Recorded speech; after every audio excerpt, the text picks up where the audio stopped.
Hello, welcome to our live stream, our virtual town hall meeting. We're going to get started so we can cover all the topics. So welcome everybody. Thank you for being here. Thank you for joining us. This is going to be a discussion on teens and social media. Of course, we're going to be talking about social media use with teens, but we're also going to focus on all online activity, as well as address the potential for addiction to the internet, and discuss the downside of internet use and address the potential for sex trafficking and human trafficking, and how the internet can easily be used to lure young teenagers and young children through gaming apps, teen dating sites or connection sites, as well as texting sites like WhatsApp and others. If you're not familiar with me, my name is Nafisa Sekandari, and I'm a licensed clinical psychologist specializing in anxiety-based disorders.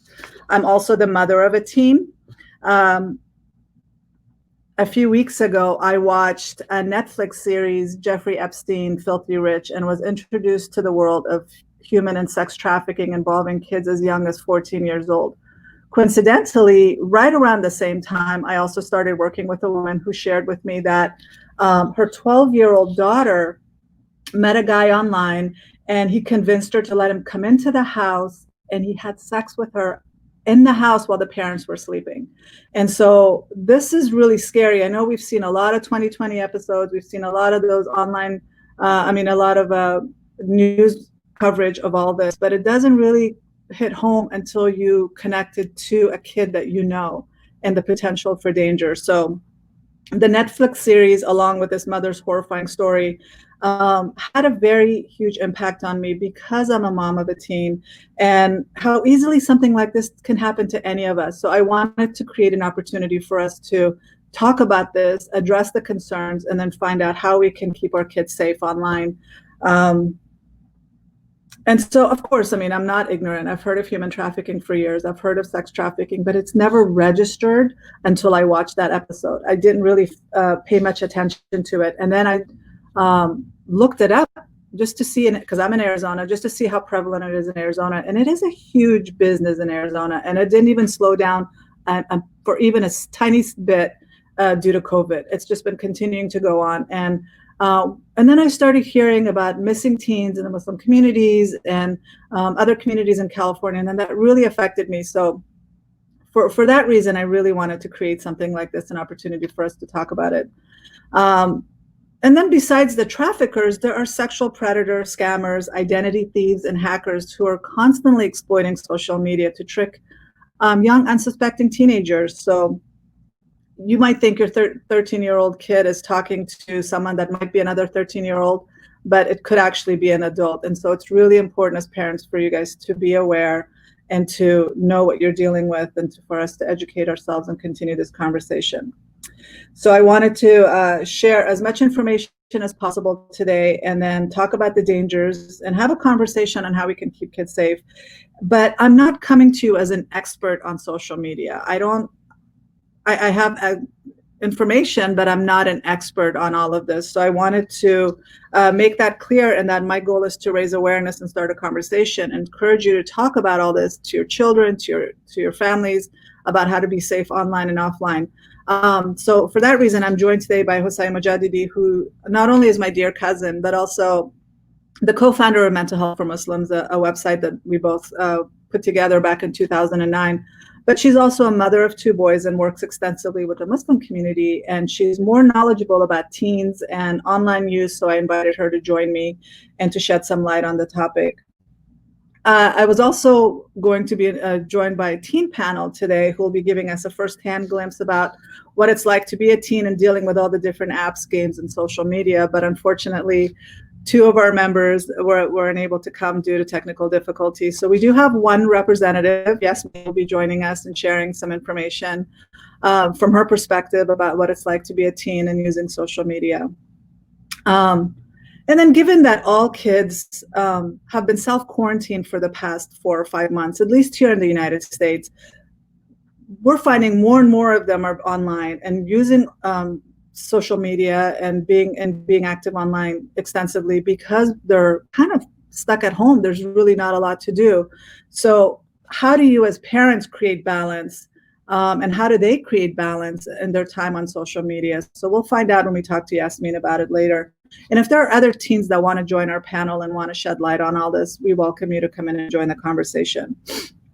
But I do want to start off with saying that, of course, there are benefits to the internet and social media, and it really helps teens connect and make connections and strengthen friendships and build relationships and gives them a platform and an opportunity to express themselves. But also this leads to a lot of bullying, comparisons, depression, anxiety, and addiction. And so I wanted to really make sure to talk about that.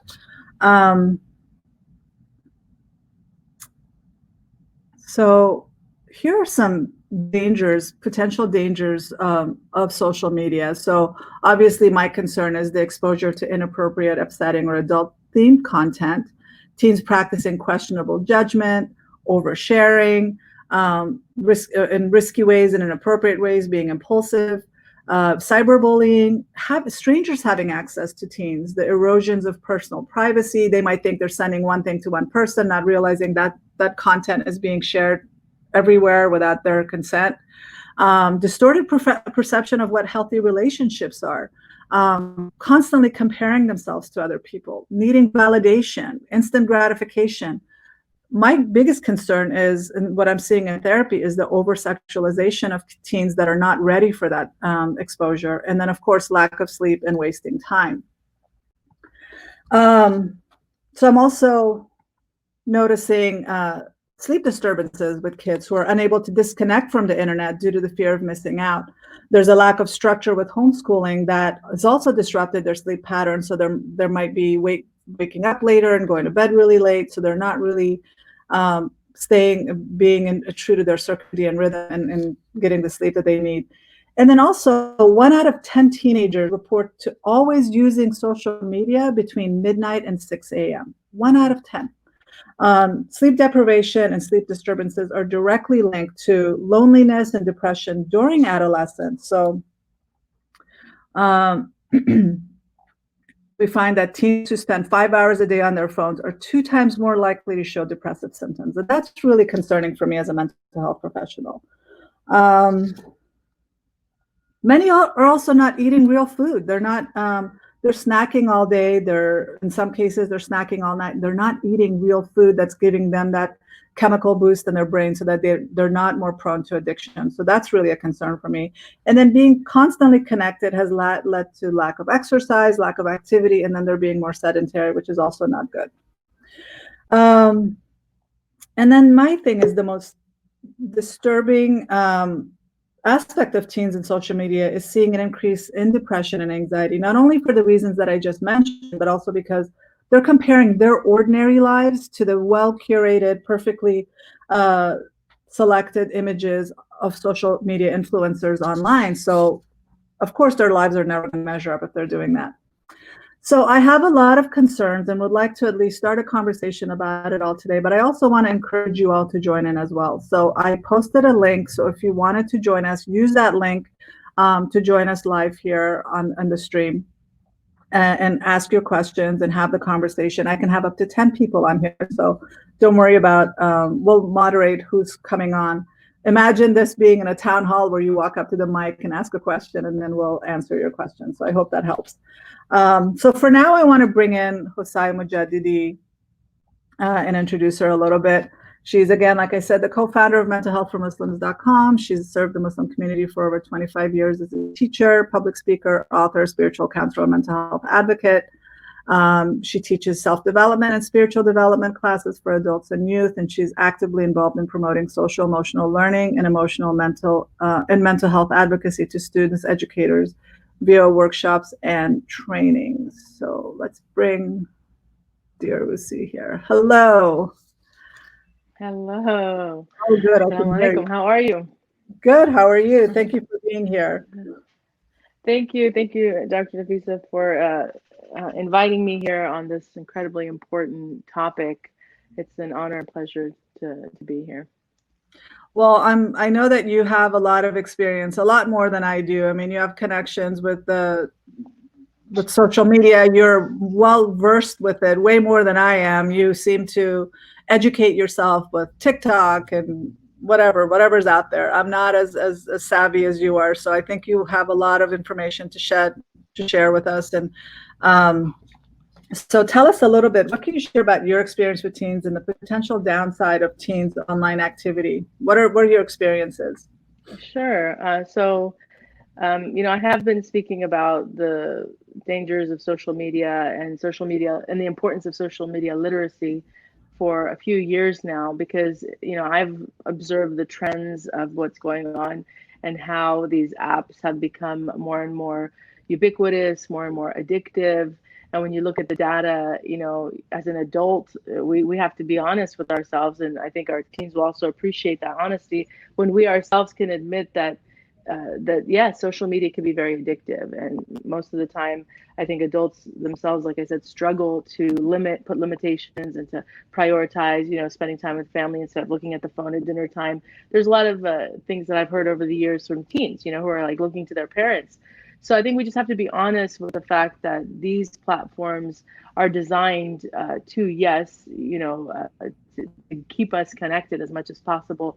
So we're all, we all have the potential to fall into addiction. But when you look at the data and just to see, I like to keep, research is constantly changing because things are always changing with these apps. So, what was true maybe 2 or 3 years ago might not be the case now. So I found some data that was quite relevant. It was actually posted recently, just a couple of months ago. I think it was on smartsocial.com, and it actually reflects statistics for 2020 this year.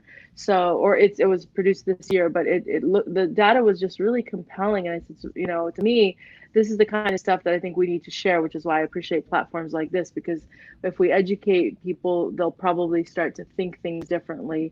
But, this is what prompted me, this type of data prompted me to get into this particular area, to start speaking on social media and the dangers of it. So I'll just, read from some of these again to piggyback off of what you already shared. But I think again, because it's more newer data, that it hopefully will really resonate. But Hold on a second. 2019, sure, I want to share this, and then you can talk about it and see if it's relevant at all. This is what I saw. okay, This is from 2019. Obviously, TikTok is not that popular back then, so things have changed. right. Go ahead and add, and then I'll remove it. Sure. Okay, no worries. So this is great because it'll probably, mirror the same data I'm about to share. But we have, YouTube in 2019, YouTube was the most used social media app among teens. Then it was followed by Instagram and Snapchat. So there was this, these three major apps that were really prevalent. And all of a sudden, this other app, TikTok, comes into the picture. I mean, it's been around, but it started to get very popular during maybe mid to late 2019, and it's totally taken over. So 60% of TikTok users are actually 16 to 24. So the majority of the users on that app are actually would fall under that category of youth, right? And then, just the level of engagement is also another area where we really have to think about what is going on. When you have, 8 to 12-year-olds in America saying that they are admitting to reporting that they spend anywhere from 4 hours and close to 5 hours, 4 hours and 44 minutes looking at screens every day in 2019. That was their daily experience, 5 hours a day. These are 8 to 12-year-olds. And then you have 13 to 18-year-olds on an average of 7 hours and 22 minutes each day. This is stuff that's really alarming because anything that keeps our attention for that long should cause, should raise a red flag. And I think for me, as with regards to TikTok, I became aware of TikTok last year during a teen session that I was doing. I mean, I knew about TikTok as an app, but I never downloaded it. I had no idea really what it was about. I just knew of it. I had heard about it. But I always thought it was in China because it was a China-based company, and I didn't realize that it was so popular here.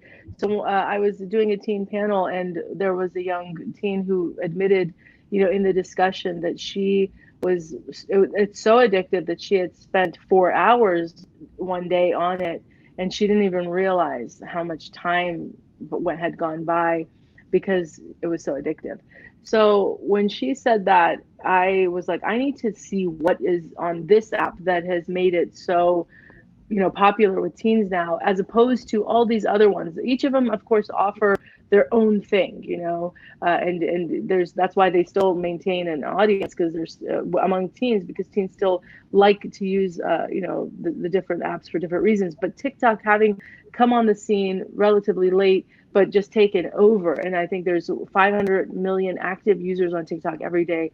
And then when you think of the majority of them being teens, I really want to know what is it that's so amazing. So I decided to actually download it, and I found right away something odd, but you don't even need to have an account to watch TikTok videos. You don't need to create anything. Whereas some of the other apps, it's part of how you get access. But no, it's if you download the app, immediately you have access to the content. So I thought that was interesting. And then I just went ahead and I wanted to see what would happen if I created an account, and then as it's curated to your likes, right? So once you create an account and you put a username or whatever, they ask you, it's like a very simple checklist of what type of content you want to see. So I picked, I think, 3 or 4 very basic things, DIY stuff, things that are cooking, things that appeal to me. So I said, let's just see what happens, because I'm trying to get familiar with this app. And as I was on it, watching, I immediately saw the hook. The hook was the pace, the pace of content. Oh, I've never seen anything like it, because it's. I guess you could, if you were on maybe some of those dating apps like Tinder, where they can just swipe, swipe, swipe. It might be familiar to you, but I hadn't yet, from all the apps that I had been on, ever seen something that had that sort of flow, where it was just instantaneous, and there's no real barrier to getting content. It's just you go up or down based on what interests you. So I found that also part of the addictive feature of it. Like, wow, I could see a teen who's really maybe racing for, or has limited time and doesn't want to have to go to someone's account and then click on a video or click on something, by going through that step, really liking the ease of access, where you just put whatever you are interested in, and then you can just keep shuffling for days and days, scrolling. So I saw that was likely what made it so addictive. But then also, of course, the content itself. In addition to seeing people posting videos of DIY or cooking, it was interlaced with all of that content. I found highly inappropriate videos, which to me immediately raised the alarms. Like, I was like, whoa, whoa, whoa. You have a 10, 11-year-old child, maybe innocently trying to watch things that they like, because, for their own interests, or like even, some of the lip syncing and dance content. There's some of it that, sure, I could see why a young person would find it funny, or fun to do those things, to do the dancing and the lip syncing. But the point is in between all of that is where the danger is, because these algorithms are not, necessarily, screening content for you or protecting you from seeing certain things. It's just whatever comes up based on upload, probably. I'm just assuming, like, people are uploading quickly, or maybe there's other, reasons why the algorithms would include, for example, again, my choices were pretty simple choices, but in between them, I started getting a lot of things related to LGBTQ community, which, again, that's not something I wanted. I selected as part of my content that I would want to see those things, but I saw a lot of content, like it was almost every other video, and I was like, what's going on, related to themes around sexuality. So it's not, I'm not focusing just on the fact that it was LGBTQ, but it was more that it was very sexually driven content, where people were making out, for example, or just doing some very inappropriate suggestive dances. And it's like, how did that happen? How I'm just looking for DIY videos, but I figured that this is a part of the feature of this app that obviously I can't control. And so imagine a young teen who's never even seen this stuff before, exposed to this content, all of a sudden, between whatever fun things that they're looking at, maybe even from their friends, they see this type of stuff. Because there's I think it's called the For You page, which is content specifically for you, and then like the homepage. So there's, different parts of this app that a person, if they have the access to either or, are going to see things that they don't necessarily want to see, maybe. And that's where I think parents, I mean, to me, it just was immediately like, we need to educate parents, because I think a lot of parents are naive thinking, oh, this is just an app for fun. It's just like we're going to go on and watch, videos and watch people, do sort of satire or like, skits. And it'll just be this fun thing. Well, sure, you'll see that, but you'll also probably see messages that are highly political, highly, as I said, sexualized content, just controversial things that maybe your kids aren't ready to see. And if it's just this endless stream of it, then I think that starts to, really shape their thinking, because it starts to make something maybe that's not quite popular, or it gives them a false impression of reality, because if you're seeing something over and over again, you might start to think that that's normal, and then you might start wanting to do certain things based on that. As we know, children are very impressionable. So and then with the pressure of being on TikTok, not just to consume content, but to actually create content that adds another layer, because it's all about, well, what's getting the most likes? What are people? How do I become a TikToker? How do I get famous off of this? What do I have to do?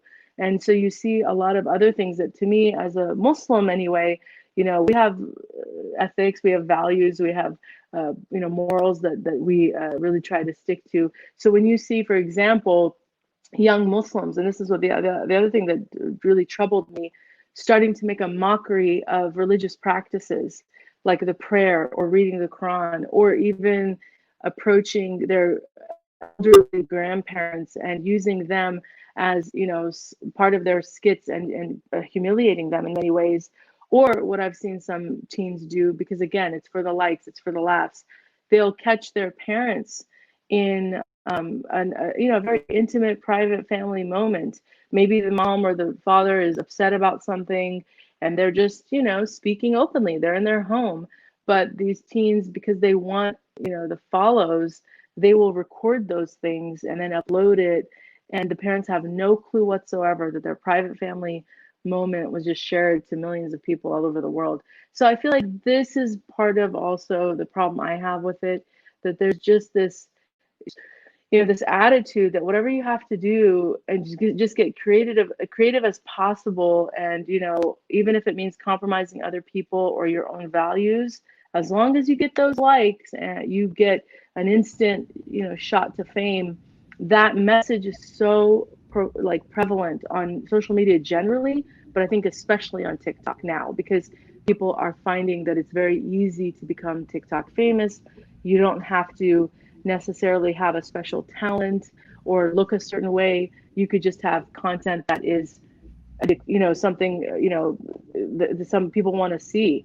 Additionally, just one last point that I saw that also really troubled me are, you have people who were coming on that were deeply insecure. Maybe they had they were they had special needs possibly, or they had some other physical thing happening, or something, that maybe they were born a certain way, but they use that insecurity also to get attention. That was really hard to watch, because you have people mocking them, and it's like, how is this okay? Thousands of comments of people laughing at someone who has a deformity maybe in their arm. It's just things like that were really troubling for me. Mm-hmm. And it's not just the kids, because I know a lot of professionals and entrepreneurs are realizing that they can get over 1 million followers instantly by creating content. And so they get addicted to that, and they're not even realizing that that could have potential dangers for them as well. And the fact that it is a Chinese app, that the Chinese government owns this app, you don't know what they're doing with the data. There are people that are really afraid of what's happening with the information that's being used and collected by China. Like, we have a lot of apps in the United States, but they're not necessarily owned by the government, where this is owned by the government. So, and it's blown up so fast all around the world, and people are, like you said, they're saying it's normal to use this stuff, and they're getting that instant gratification, that dopamine hit by all the likes and all the followers. And so that keeps them going without realizing that you have to feed the beast by giving more and more. And then eventually you start sending suggestive videos and mocking family members, anything for those likes. So those are the dangers. Somebody had asked a question about how do you balance between restricting and allowing social media apps? And I know that that's a struggle we all have. What Right. are your thoughts about that? That's a great question. I really, I mean, I've spoken about this extensively with many different, families and individual and communities, but I think early conversations around these topics are essential. I think the big mistake that a lot of parents make is that they wait until their teens are well into their pre-adolescent or those years where they start really wanting and are eager for these platforms to start having conversations about the dangers of it. It just doesn't sound, or it's not as effective as if you prepare your young children and let them know about terms. And, I've said this before too, but I'm very, with my own children, very early on, even when they were watching cartoons and they asked for more, I would explain to them that their brains, are being developed, and that these, technology has an effect on their brain. And I would try to use examples, real life examples from in their own experience after they would watch a cartoon or even a movie. I would ask them, how do you feel? And they would say, I'm sluggish, I'm tired, because you could see the effects of just sitting there when you have, amazing childlike energy being suppressed for 1 hour, half an hour. You can see the effects on them. So I would point that out to them very early on. And anytime they would ask for excess of anything, because, they're children, I would explain to them that no, because they saw it themselves. And then I introduced terms like addiction early on. I wanted my children to know that I'm not lying to you, nor am I depriving you of something amazing because all your friends are on it and they're having so much fun. I wanted to just cut that whole narrative out of their mind that mom is preventing me from something good, and remind them that I'm their protector. So I think early intervention is really important. And even if you are coming late to the conversation, the way that you approach the conversation is, really important, because teens, as Dr. Nafisa can speak on even more, they're going through a phase in their life where they actually want autonomy and they want to completely separate from their parents. And so that means sometimes, being a little contentious and fighting back. And so, there's this impulse in them to question everything you say, to figure out if you're really being truthful or not. And so that kind of, you have to accept that the children are a little bit more skeptical when they enter the teen years of what you're telling them. And as an informed parent and as an emotionally intelligent parent, you don't personalize that, and you don't look at that as an affront and it's insulting and how could you. And then you let the entire conversation go to the wayside because you're too emotionally upset that they questioned you, or that they're arguing with you. Rather, you appreciate that they are, they're coming into their own in a way, and that skepticism is just part of their nature. And so what you do is you actually show them actual facts. It's about data now. Since you're not sure if what I'm telling you is necessarily maybe the truth, or maybe because all your friends are on it, it just it doesn't quite add up, because, well, how bad could it be? All these other parents are letting them, and you get kind of these little back and forths with teens. Well, show them the data, show them the content that tells them this is the effect that this kind of stuff has on your brain. Do you want to be, and that's why there's great documentaries. There's gosh, now of course it's escaping me. Oh, Screenagers is a great documentary.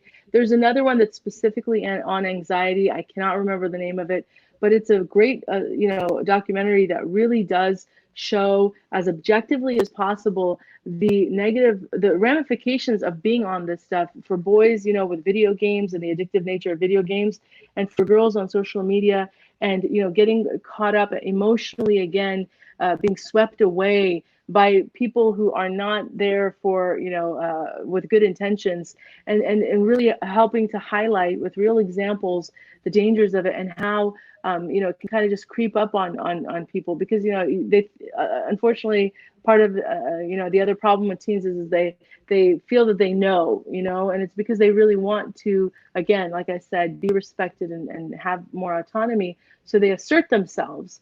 But real knowledge is facts, it's science, it's let's look at what research says. So you do tend to see them scale, kind of drawing back a little bit when you take the conversation in that angle, instead of just, this is the law of the land, I said no, don't even ask me again. That type of authoritative language just doesn't work, and I think it backfires a lot, because teens will, whether you know it or not, they'll go and find a way. They'll do it behind your back because you didn't approach them with the right attitude, which is respect, right?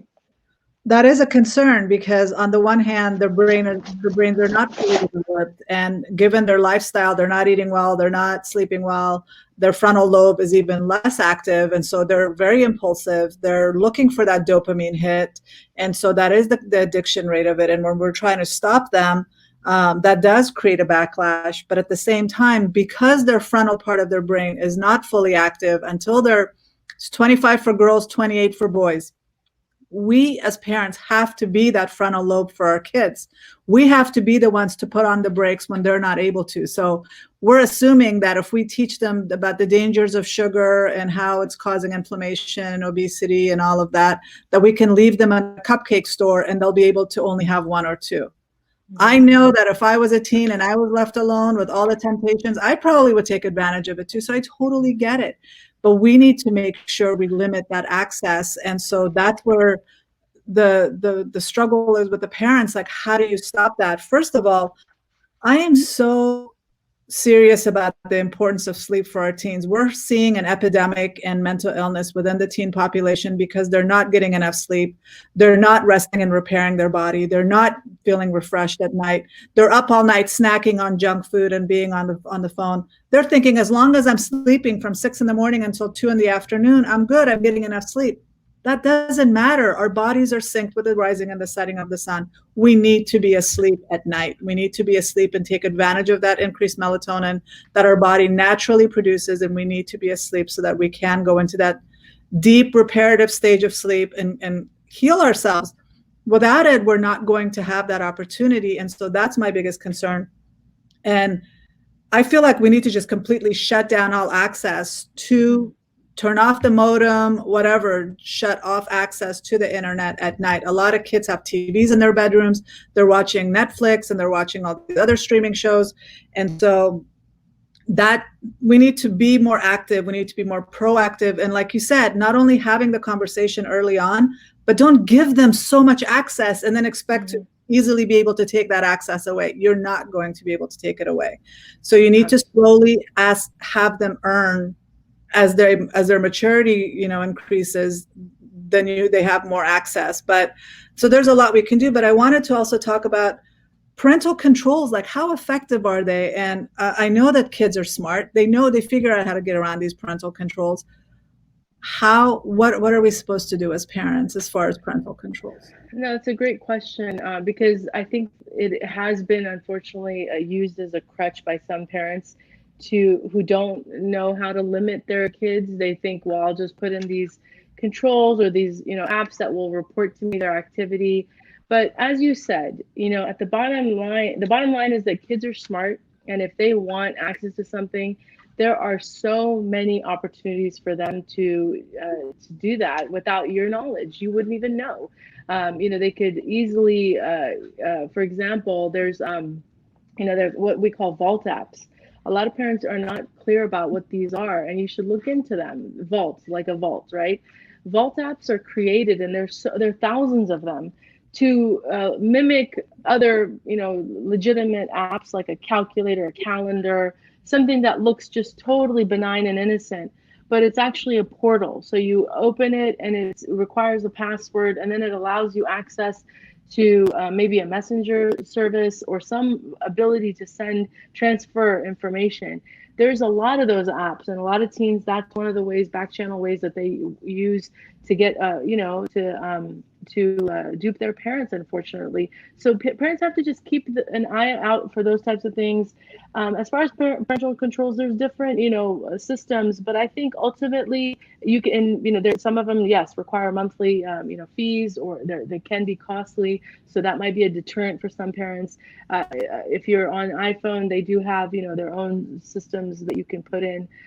to monitor your kids' activities. So there are things that are accessible in terms of parental controls, but I think it comes back down to what we talked about earlier, which is really explaining to your kids and convincing them, being convincing enough that everything you're telling them is for their betterment. It's not to withhold from them something that's great and amazing, or to just be mean spirited about it because you're out of spite, angry that they didn't do the dishes or that they're not doing well in school, and so now you're using social media as a pawn. That kind of behavior just really takes away the seriousness of the conversation, and the seriousness of the conversation is exactly what we've been talking about, that this stuff affects you on a physical level, as Dr. Nafisa just talked about, because it's a vicious cycle. If you just think logically, if a teen is not getting enough sleep because all night they're on these apps that, by the way, most of the research is pretty conclusive that the more time you spend on any of these apps,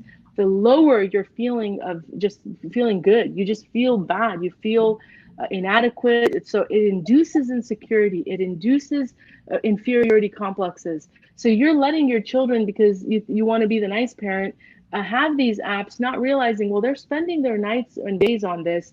All those emotions, what are they doing with all that? What are they doing as a young, impressionable teen trying to figure themselves out? What is happening to their mind and their self-image when they are drowning almost in negative, toxic feelings?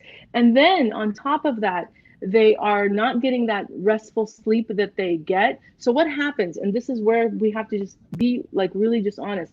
They wake up in that low mood dip, cranky, upset, right? And now maybe they're not nice to their siblings. Maybe they're short and curt and disrespectful to their parents. Or maybe they don't, they miss school, or they don't go to work, or whatever responsibility they have, they somehow fail to do it. So that is only going to put them back in that lower mood cycle where they turn for what? Something to make their feelings feel better, right? And maybe that's, yeah, let me text some friends, maybe let's get on a WhatsApp thread. But in that process, what happens? It's just like Dr. Nafisa said, it's a beast. So it's like an abyss. It just pulls them in. So next thing you know, they're on Instagram, they're on Snap, they're on TikTok watching videos again. It's a vicious cycle.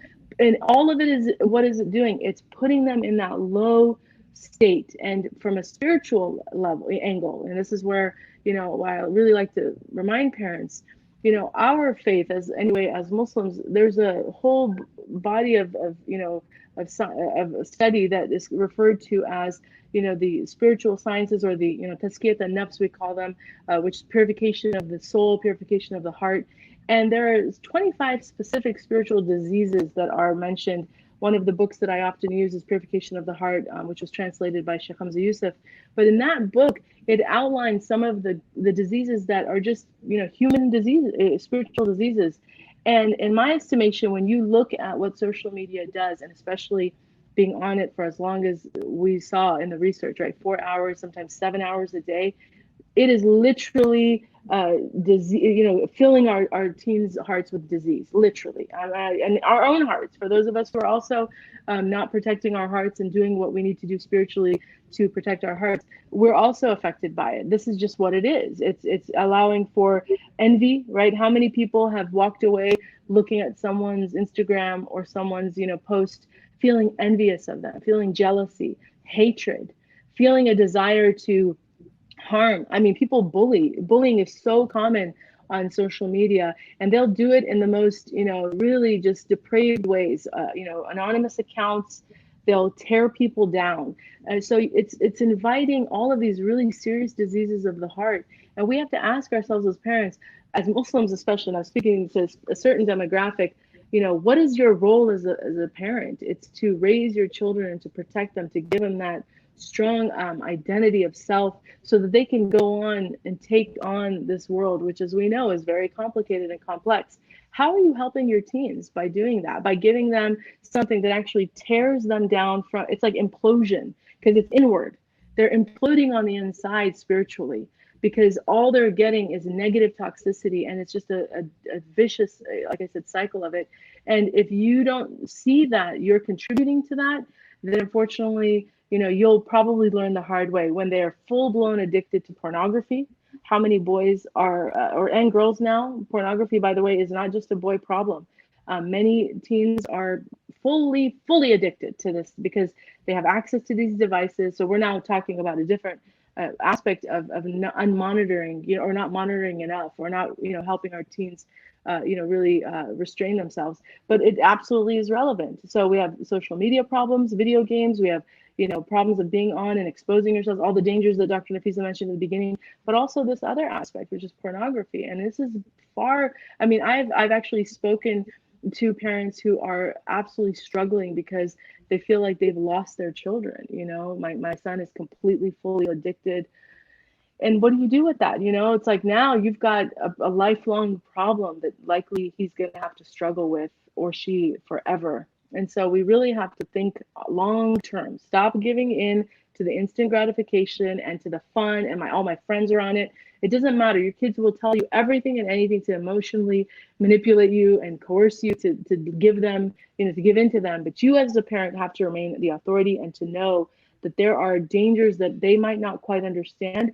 And if you have to be a little harsh or a little restrictive, not harsh in tone, but restrictive, I should say, then for their betterment, that they will thank you later in life when they are successful and they see, oh, did you hear so-and-so from high school? Man, or so-and-so, they'll be like, thank God I didn't go down that route. And they'll have you to thank.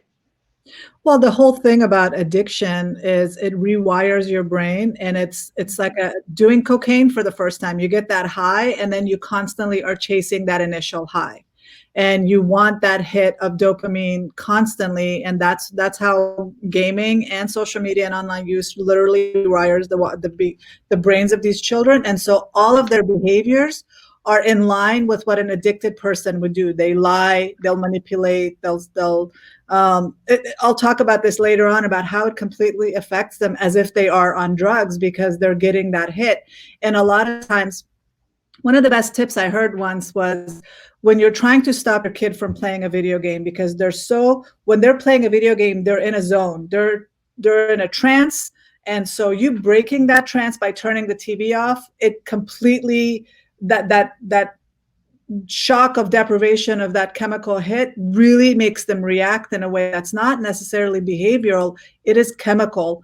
And so one of the best advice I received was sit next to them and break that trance by having them engage in a small conversation with you. This could last like literally 30 seconds. Like, what are you playing? How are you doing? What's the game about?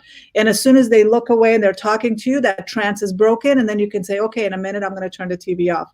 That makes it a lot easier for them to disconnect than to completely shut that off. So there are behavior things that we as parents can do to make it easier for them, because they are literally being hijacked in that moment by the TV or whatever, the chemicals in their brain. So I know this is a town hall thing and I want everybody to have a chance to talk. So let me just check in with our comments and see what's going on. If you guys want to join us live and want to contribute, use that link in the beginning so that we can have you on here. So let me see. How do you handle a teen who's been involved in social media misuse? Despite all of this has been discussed with them, a friend is dealing with this issue. So how do we handle teens that already have been involved in it? Like they've actually been caught, I guess, mishandling. Okay. It's a great question. And I'm going to say this, and I hope all parents are listening. At a certain point, you have to accept it. I'm going to have to accept it when my kids hit that age. I'm sure Dr. Nafisa has accepted it. Sometimes we're just not effective as parents. And you have to be able to willingly pass the baton to another ally on your side who is either a teen mentor or someone who actually you trust to be able to have this conversation with your child. But you have to be willing to give up that control, because I see many parents thinking that they will just beat this into their kids no matter what, and they don't realize, like, at a certain point that you got to have that slice of humble pie and say, no matter how much I've done for this kid, I've served them, I've taken care of them, my heart has bled for them, literally, I cannot get through to them on this topic. And it's because what I said earlier, we have to appreciate that they're going through that phase in life where there's an impulse to literally reject everything you say to them. Even if and I've had parents literally come up to me and say, I can't believe that you said the same things I've been saying to my kids for years, but because you said it, suddenly it's true. And I Yeah. said, yeah, that's Kids because don't listen there's to their no, parents. right? Yeah, they have just a barrier when you're talking to them. So you have to outsource these conversations. And this is why, as I said, for those of parents who are in there with the teens, I hope to God you have access to people that in your life that you can ask to do these conversations. But if you don't, hopefully you can find some services or something that, and they don't have to be Muslim. There's many non-Muslims who actually do this type of work as well, where they'll intervene and try to help people break these addictions. But Seek if not, mental health. I will talk about this as well. Seek mental health support yes, absolutely, mental health support, if you no longer right? can handle it. I'll talk about this in the end. And then Uh, just briefly with parents of younger children, this is also why it's very important to seek out those mentors early, because you will see that they will benefit you tremendously when your child has a rapport with them from early ages. Like, they've seen them around the community or at events, but they have a rapport with them so that by the time they hit those teen years, you can call on them and say, I need your help, SOS, I've got a situation where they're not listening to me.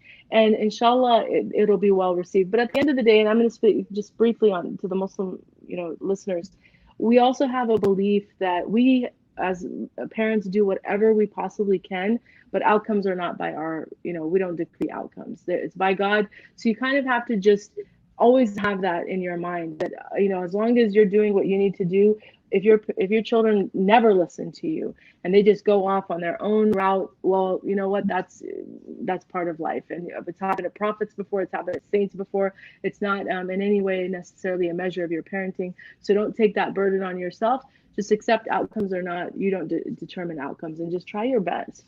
But at the same time, we've talked about this. We talked about this during the mental health summit, that as parents, we need to constantly educate ourselves and upgrade. Kind of like Yes. as a professional, I have to go get CE credits, continuing education for my license, to constantly be up to date about what's happening in the field of psychology. As parents, we need to do the same thing, constantly update and upgrade our training and our skills and be on top of it. And don't just assume that our kids are going to always tell us the truth. And I do want to bring our panelist, Yasmin, on in a minute, but let me just have this one. And like I said, in the end, I will tell you guys some steps you can take towards addressing this issue. But this question by Sabine, thank you, Sabine, for your questions. Do you think that it's right to remove their device if they're found using Insta when clearly it was defined and won't be allowed? I think we need to be able to have the permission to be able to take these kids' phones away. We shouldn't feel like this is a right for them. This is not our obligation, that they should have this access if they're not able to be responsible with it.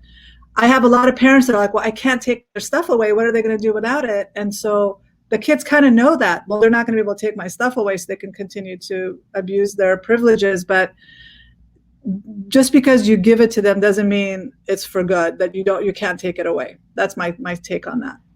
I agree that parents absolutely have to own their authority and to be able to make those decisions if they need to. But I also think it's important to teach children that there is a road to redemption. And what is that road to redemption? For you, it might be, you know what, you need to earn my trust again in this way. But I think not having that pathway doesn't teach them to work towards becoming better and to really realizing their mistake by just ending the conversation and saying it's over and there's no end in sight, there's no light at the end of the tunnel. I think it just creates that dynamic of, okay, so you're just this authoritarian parent and I have to do whatever you say. Whereas we have to, again, from the Islamic perspective anyway, respect our teens. They are growing into adults, and when they make a mistake, that if they betrayed your trust and they didn't, follow through with whatever rules you had, that you clearly, let them know that they were wrong, but also help them to create a path towards redemption. And that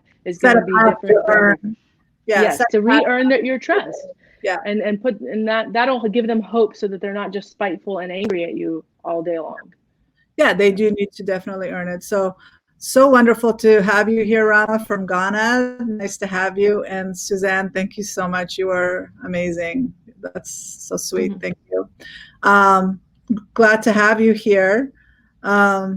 Asmo, and then Sabine, you're welcome. And keep on asking your questions. And if you want to join us live, please do so. So I'm going to bring in our teen panelist and have her join us. Hopefully she's ready. Hello. Hi, Yasmin. How are you? Good, alhamdulillah.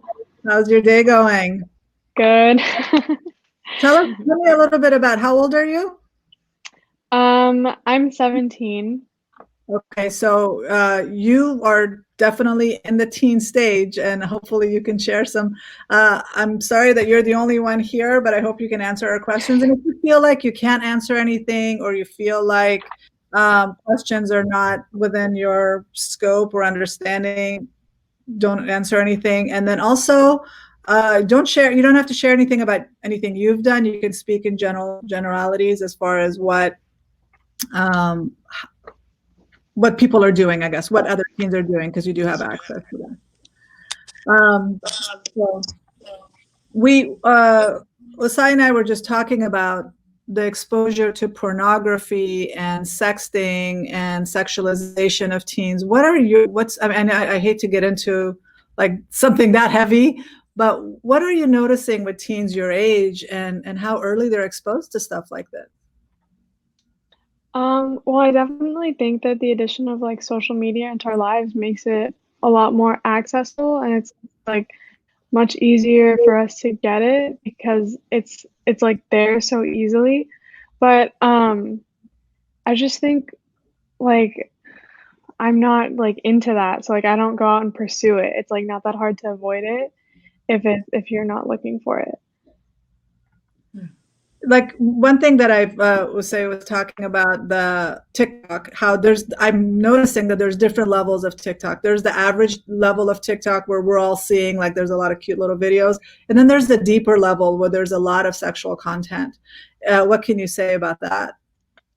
Well, so TikTok kind of like gives you what you like. So like if you like a video of someone dancing, then like your whole page is going to be people dancing, and then they'll like sprinkle in new things. So if you like that, then they'll give you more of that. So like if you continuously like things related or it's really sexual things, and they're going to keep giving you more of that. They're going to like keep catering it to your interests. So yeah. But like Usi was saying, she was looking at cooking and do-it-yourself sites, and all of a sudden they were sprinkling in, I guess, a lot more sexual content. Do you Yeah, know I mean like that as well? Even though you're not liking that content, do they kind of put it in front of you? I mean, like, I've never really just had straight up like sexual content come up on my For You page that I can, but like there is an option where you can like hit the video and say like I don't want to see things like this anymore, and then they like completely take it away from your feed. But I feel like, you know, for younger kids, like they're just kind of like whatever comes up, and it's like hard to regulate what they're seeing. Yeah, how many of them are going to be like, no, thank you, I don't want to see that anymore? I just read that 1 out of 4 teens are receiving sexually explicit texts and emails, and at least 1 in 7 are actually sending these texts as sexts, and that more than 1 in 10 teens are forwarding these sexts without even consenting. So one thing that kids don't understand is it's illegal now for kids and adults to have child porn on their devices. So for example, you sending something as a teenager to somebody that's either a teenager, maybe it's an inappropriate content of children, nudes from a child. Not only can you legally get in trouble, but so can the person receiving that text. And that's what a lot of people don't understand. And a lot of kids send the text, they think, oh, I'm just going to send it to Yasmin, then not realizing that Yasmin has already forwarded it to the entire school. Not saying that you've done it, but you know, you get that example. But and then they're saying, oh, but I deleted it, not realizing that somebody can actually take a screenshot, and then that can be spread around. But I want to really stress this point in case there are any teens watching, that one day you're going to be an adult and you're going to work in a professional field and you're going to be a lawyer or run for office or something, and these pictures and these images are going to come back and haunt you. What happened? Justin Trudeau with the blackface, right? He did it. It wasn't even social media time. He just took a picture, and somebody took a picture of him acting inappropriately when he was younger, and then it came back later on to bite him. Do you guys ever talk about that as teens, or is that something that's even a conversation being had by teens?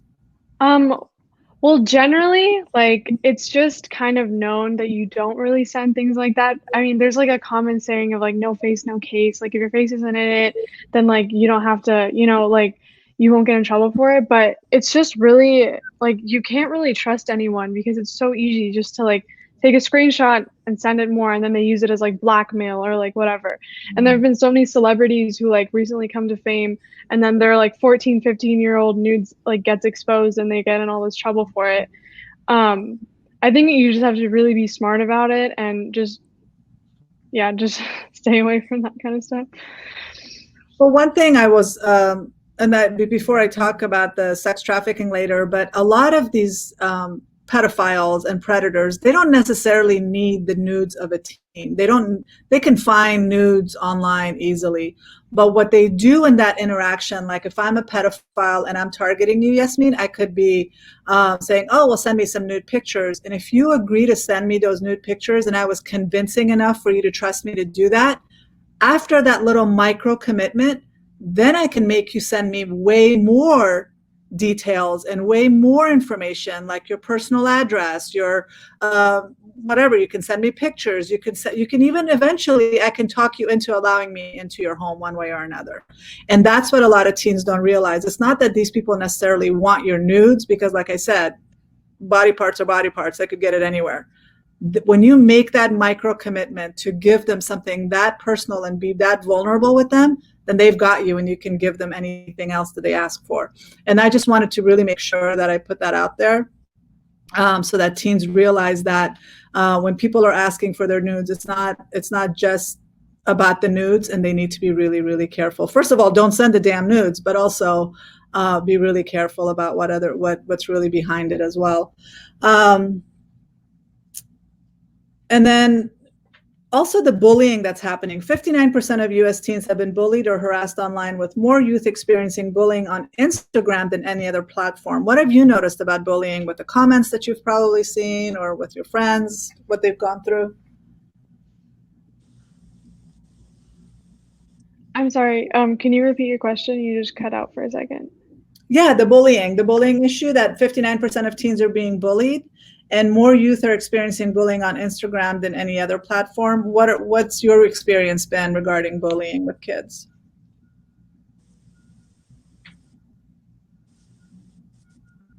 Can you hear me? Yasmin, Can you hear me?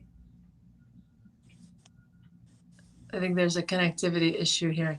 Yasmin, in case you can't hear Dr. Nafisa, she's asking, what do you have to say about 59% of teens reporting bullying? Okay, I thought maybe your connection wasn't going through, but it seems to me there's clearly having some issues. Okay, so that is an issue, teens being bullied constantly. And I'm surprised at Instagram, but I guess with Instagram, everything having to be perfect, teens are more at risk for maybe not knowing how to post on Instagram. Have you noticed anything like that, Uzi?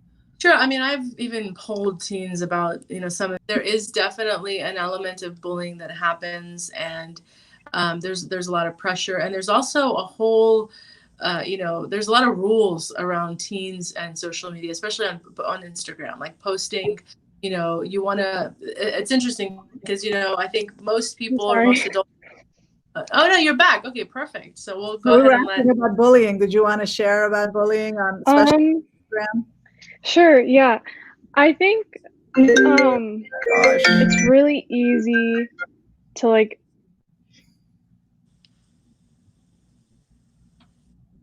Did we lose you again? Insecure people who have nothing better to do. I've actually, the most toxic social media I've been on is Nextdoor, to be honest.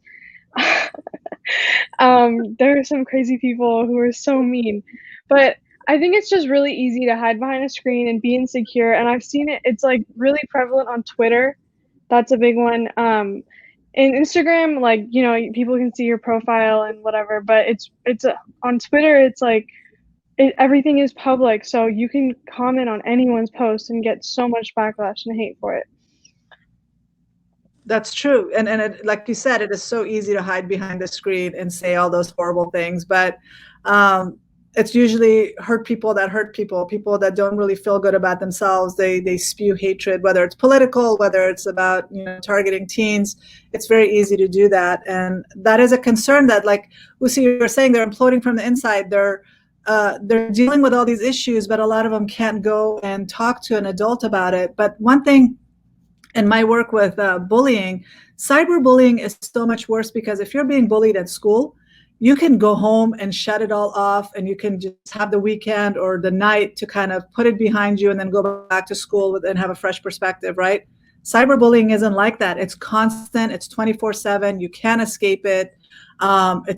They can attack you in the middle of the night. And so these kids are left without any resources or knowing what to do with it. And they might even feel guilty about even being online and seeing all that. So they might not be able to share it with their parents. So that is an issue. I was going to say, how do you balance, Yasmin, your own time on social media and limiting it so that you're not constantly, because parents are talking about how their kids, especially now with the quarantine, hours, 8, 10, 12 hours online. How are you balancing it for yourself?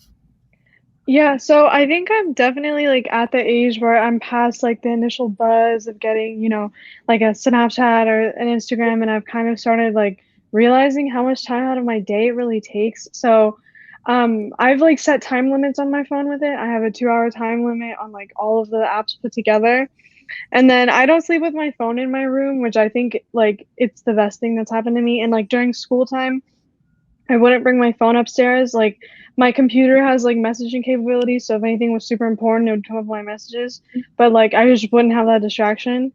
And I just it all just like comes back to I don't want to be like the person who's hunched over my phone all day. And so I try to like take those precautions and just do what I can to kind of like in the mornings, I don't have my phone in my room, so I like get up and I don't go on my phone at breakfast, and I make sure to have my breakfast and clean up before I like get on my phone, because I think it's important to like have a morning where you're like peaceful and like just not kind of fall into the bubble so early in the day. Yeah. That's my thing, having a peaceful morning. I hate the interruptions. I don't like the screen light. Just having a silent, quiet morning. I think that's amazing. Asmo says, keep it up, Yasmin. You're doing a good job. That's awesome. Thank you. And then she also has said, I work with teens as a school counselor for almost a decade. My challenge has always been dealing with the Muslim parents, what I find too fast to relegate their responsibilities to qadr. How much do you challenge a parent to know they haven't done much yet? Good question. That's on you. Yeah, I think, I'm sorry. I want to read that question one more time, because the last, if you don't mind, hold on. How much can we challenge a parent to know? You know what? That's a great, I think, especially as an educator in a school system, I've worked with different schools too. They make it sometimes mandatory to attend these meetings, and to, parents have to sign off on certain things. I think we are at that point where some parents have such blinders on that they really don't see, or they don't have the bandwidth. They're maybe spread too thin, working jobs and taking care of elderly parents. So they just don't have the bandwidth to think of the importance of these things. And so sometimes, depending on the parent, you might have to handhold a little bit, or get a little, just a little, shake them up a little bit and say, listen, this is serious. And I know you're going through a lot. We have to empathize, but your teens are suffering, and this is the potential dangers. So you need to do these things, and kind of whatever you and your school can come up with to make some of these things more mandatory, like, not allowing for certain behaviors, video games, or things that are, violent video games, for example. I mean, if you're in a school setting, and that's something that you realize impacts behavior, because there's a correlation. The more youth watch violent video games, the more they actually tend to be more aggressive and violent. There's data that reflects that. So you, as a school, I think, are entitled to say, we don't want that. We have your kids for 8 hours a day. We don't want to have schoolyard fights because some kid was on their video games all day long, shooting people up. So our school policy is no violent video games. And if parents want to benefit from all of the other wonderful things that the school offers, I think they just have to respect that. But, there should be consequences if they don't. So I think that's, we're not talking about policy and things like that, but, some parents, it's very hard to convince them, because they are just not quite there in their own life. Maybe they've got too much going on. So this is where, as someone who speaks a lot about emotional intelligence and tries to, on social emotional development, we have to also empathize and lead with empathy, sometimes lead with compassion, because just wagging the finger and, telling parents how wrong they are, you're not going to get them to be receptive. But if you actually first lead with empathy and let people know that, listen, we get it. Your life is hard. There's a lot going on, and I don't want to pile on you. However, we're really looking out for you. We're allies with you, and kind of going from that perspective, you'll probably get a better reception. So try to be more empathic if you're getting too much resistance, instead of just, being more forceful or strong in your message. But also, I think creating opportunities like this to educate the parents. A lot of people just don't know what to do, and so they give up their responsibility and they expect the school to fix it. So it's hard. Even me working in the fields, and if it wasn't for all my teenage patients, I wouldn't know a thing about this world, this life. And so it's important for us to educate ourselves. So Yasmin, I wanted to ask you a question about, are you noticing, or not even now, but throughout high school and throughout your use with social media, that an increase in mood issues, depression and anxiety with teens, but also more so since the quarantine? Are any of your friends complaining about that, or are you noticing that more with them? Well, I wouldn't say like an increase in depression or anxiety, but I know that like, well, I ended up deleting TikTok because I was just on it too much and it got kind of toxic. But even just with like posting an Instagram picture and then I can't like put my phone down because I just want to see like the stream of likes come in. And so it's definitely like, I kind of get like jitters, like I need to see what's happening in that way. And like with the quarantine, it's been especially hard because we can't go anywhere and we don't have much to do besides being on our phones or watching TV. So it's like we're more reliant on it in a way. And that is my concern now, that you guys don't really have a lot to do since you're quarantined. So what suggestions would you have for teens to kind of break up their day? Like you said, a lot of them, that's all they have. And some of them are addicted to that light or that notification. So what would you say about that? I definitely implore you guys to not sleep with your phone in your rooms and just kind of have like an hour in the morning to yourselves with like no technology, because I've been doing that. And it just like, I just wake up in a better mood and I feel more peaceful and I just feel like I get a fresher start to my day.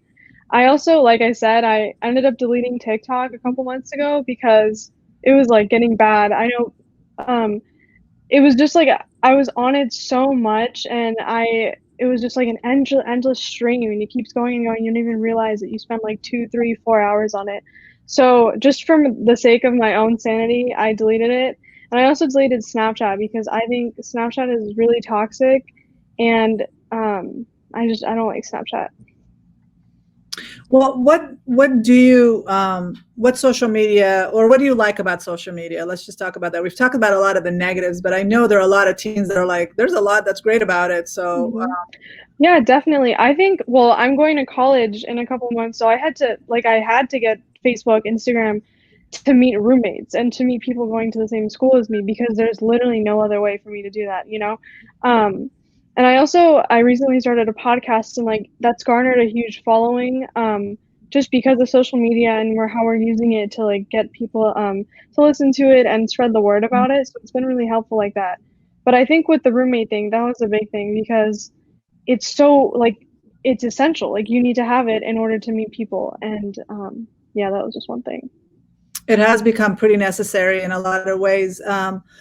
What apps do you use that you think are pretty what's effective or useful, that kids can actually use this in a way that's helpful instead of harmful? What are some tips that you can give teens to use social media in a way that's positive versus scrolling and wasting their time on TikTok for hours? So I definitely use Instagram. I use it. I've actually learned so much from Instagram, especially with the recent political movement. There's so many helpful infographics on it, and like it's just been really like eye-opening for me just to like get such a broad perspective of things through Instagram.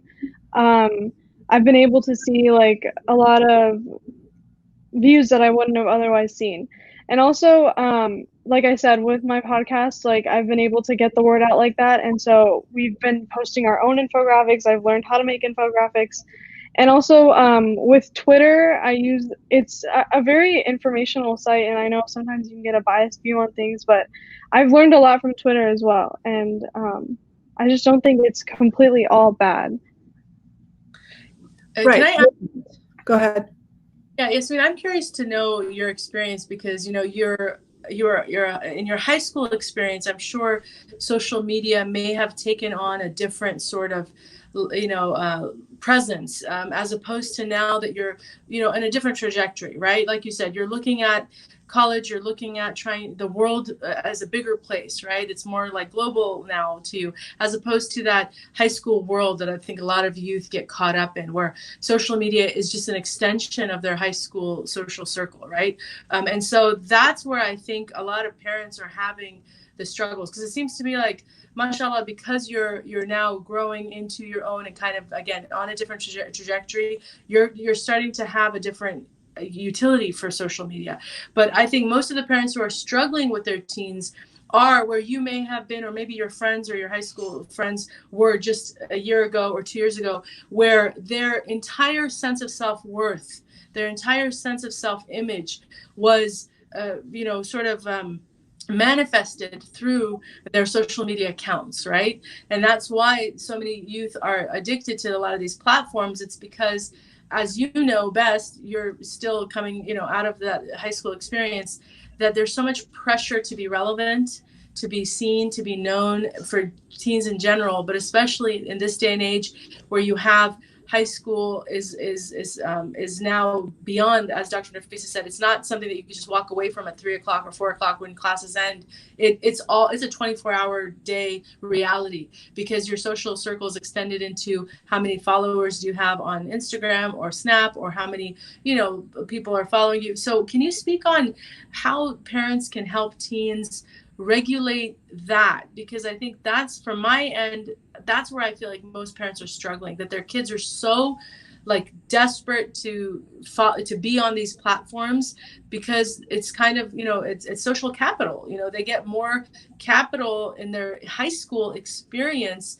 if they can have a presence, online presence, and they can kind of gain popularity that way. I mean, when we were in high school, Dr. Nafisa, we had cliques, we had groups that if you belonged to those groups, you were popular. But I don't think that's the same. And I think this is where maybe parents can learn, right? And maybe, Yasmin, you could shed light. Like popularity, the way that it's defined now in school, it's not necessarily based on cliques anymore.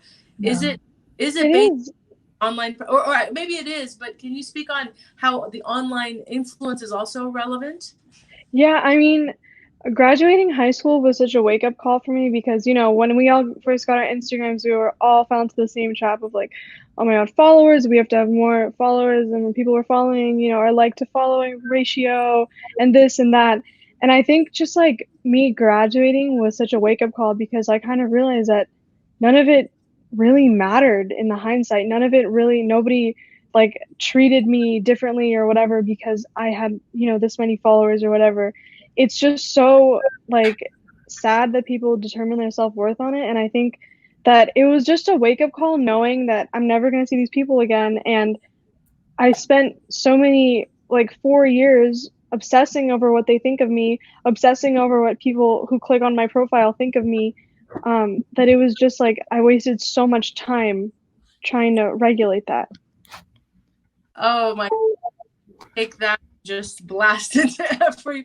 Thank you, because this is the perspective that I think so many teens need to hear, that like, after all of this, right, it's a different world, and you have this macro sort of or lens, right? You're looking at everything on such a large scale when you're in high school, only to realize that it was actually very microscopic, right, what you were So thank you for sharing that. I think you're going to bring a lot of healing, hopefully, to many people just by those words. So thank you so much, Yasmin.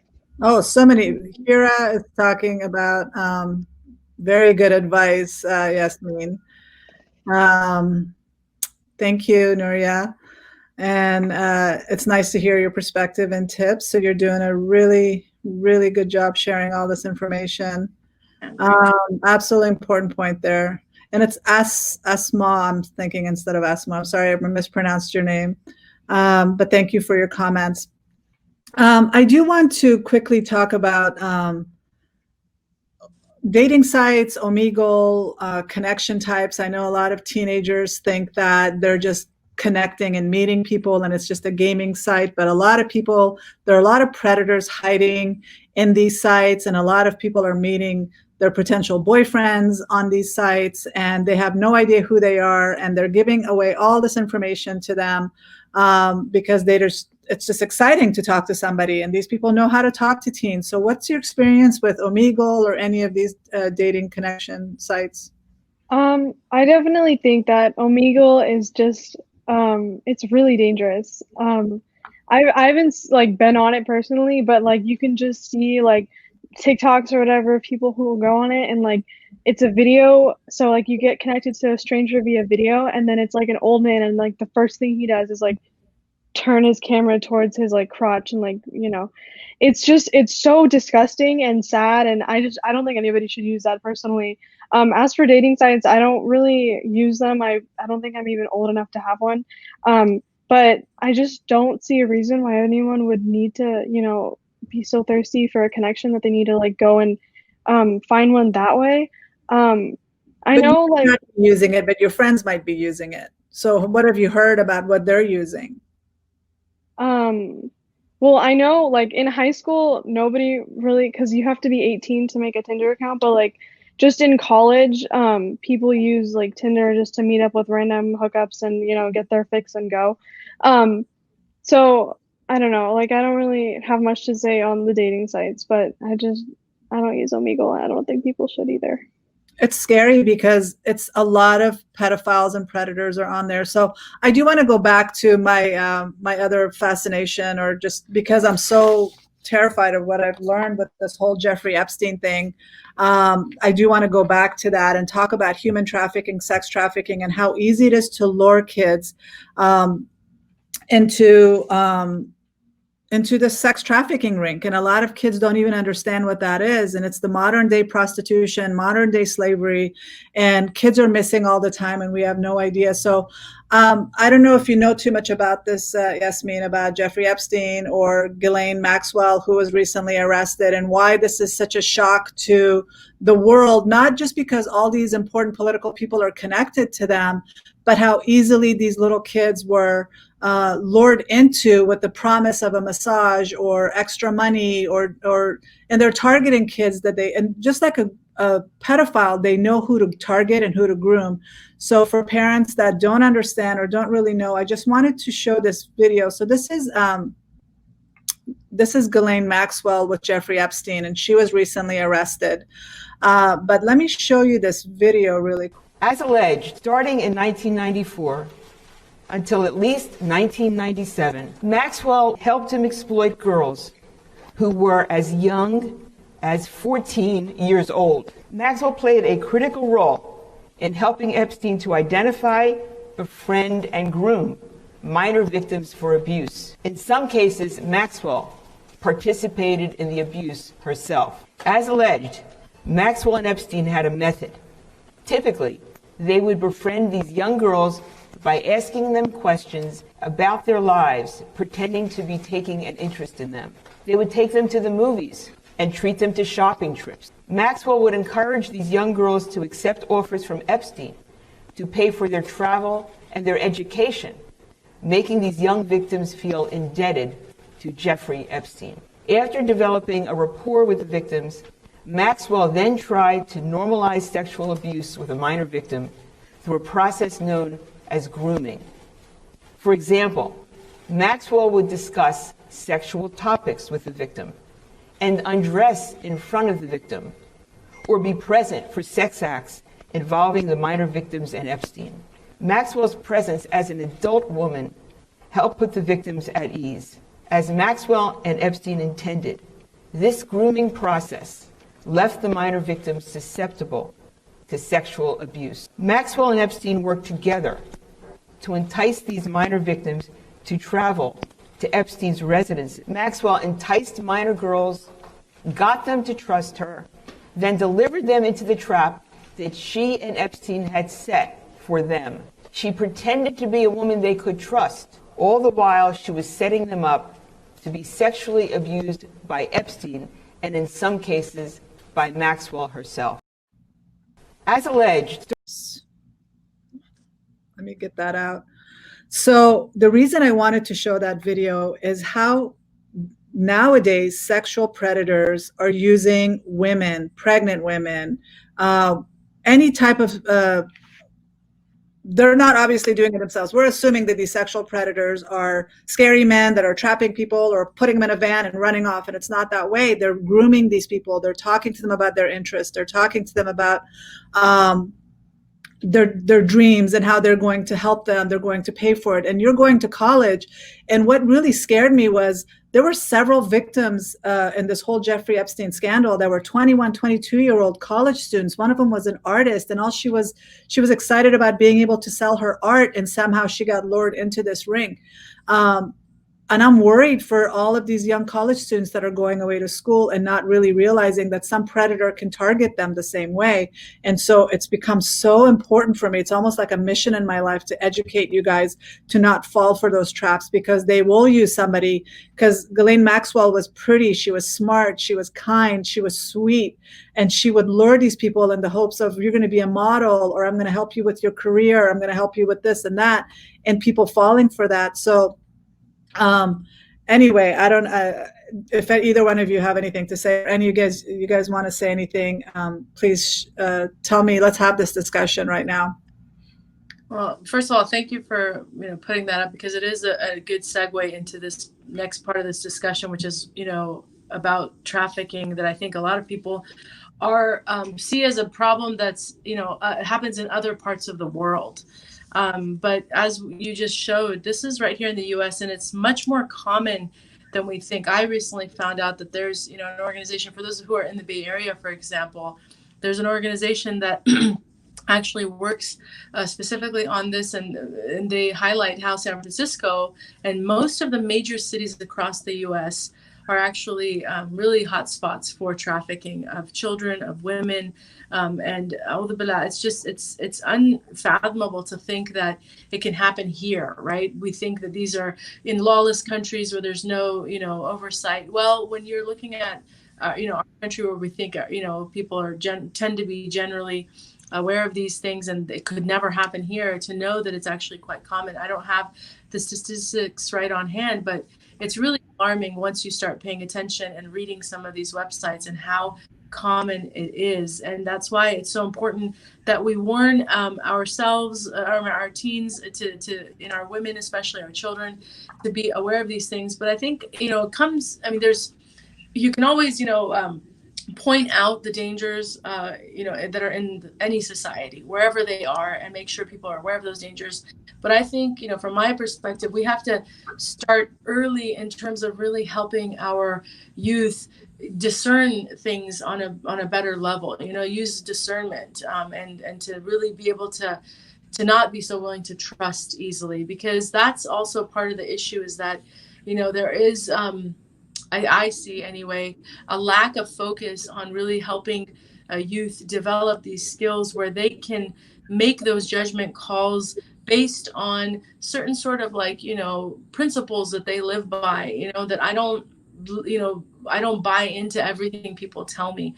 And this goes, beyond just even trafficking, but anybody that we give that role to as being an influencer. I think we have to really teach our youth how to use their intellect and not to emotionally respond to everybody. That's where I see the problem is where we've come in the society that I've seen evolve, I guess, in my lifetime.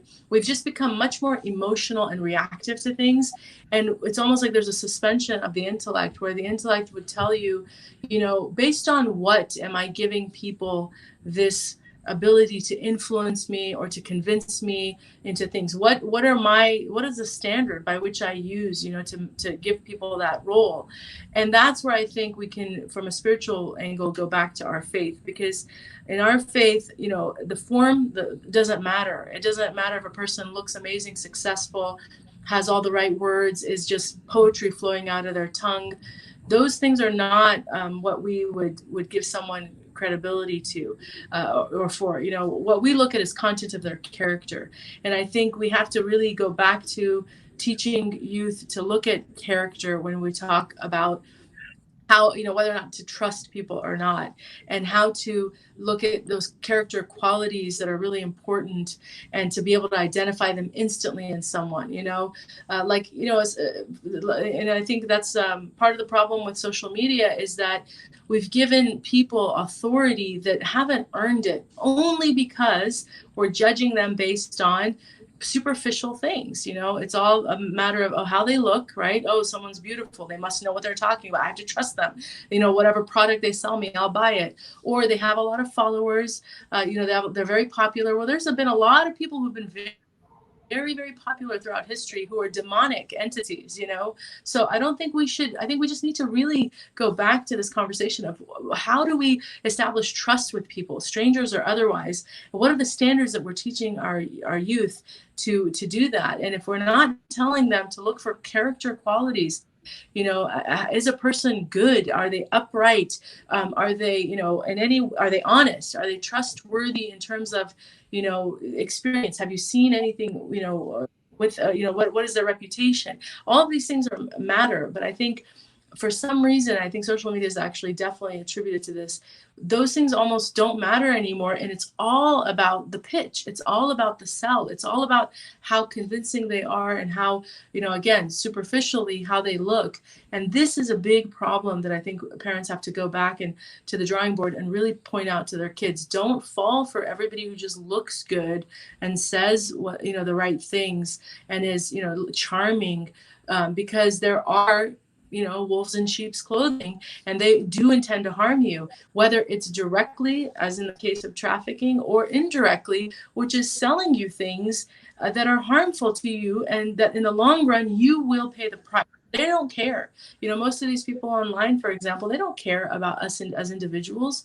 We are just numbers, just consumers, we're customers, we're followers, we're not individuals. And so when you speak in these terms and try to, really educate youth about how to discern what's safe, who's safe and who's not, I think it'll really go the long run. Instead of just saying trafficking is bad and there's people that are going to sell you things, point those things out because they're realities, but equip them with the ability to be able to really protect themselves by giving them the standards that they should look for, so that they don't fall for these pitches, and they don't fall for the greasy salesperson who's coming and telling them to get this or get that, or the fake person who, again, is in costume, but really just trying to harm them. But also safety in numbers, like you said, give them the tools on what to do. I mean, I remember having these conversations with my daughter that when you're in the park and a guy shows you his puppy and says, come to my van and I'll show you my dog, or I'll give you candy, what would you do? Those are examples I'm sure we've all used for our little kids. But for somebody like Yasmin going to college, when somebody approaches you and says, oh, you want to be a dancer, I can pay for your school, there's scholarship opportunities, there's a great person that can help you. You might actually be like, wow, that's an awesome opportunity, I'll take advantage of that, not realizing that you're being lured in.